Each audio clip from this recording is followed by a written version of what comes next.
সুপ্রিয় শিক্ষার্থীবৃন্দ, আশা করি তোমরা সবাই ভালো আছো।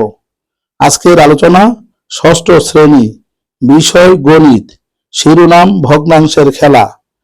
প্রশ্ন নং 6, গ্রিড অঙ্কন করে বিয়োগফল নির্ণয় করো। ক, 7/5 বিয়োগ 7/2। এখানে চিত্র কয়ে আয়তক্ষেত্রটি সমান ক্ষেত্রফল বিশিষ্ট 7টি কলামে বিভক্ত, যেখানে 7/5 অংশ হলুদ রং করা।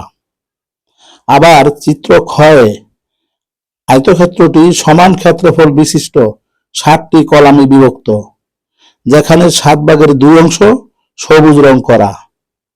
এখানে লক্ষ্য করো, প্রথম ভগ্নাংশের হর 7 এবং দ্বিতীয় ভগ্নাংশের হর 7, অর্থাৎ ভগ্নাংশ দুটি সমহর বিশিষ্ট।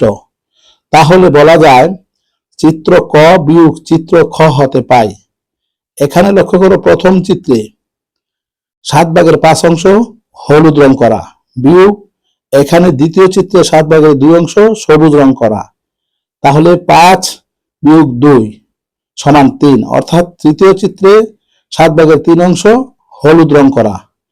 তাহলে আমরা এখন বলতে পারি গ্রিড অঙ্কন করে ভগ্নাংশদ্বয়ের বিয়োগফল হবে 7/3।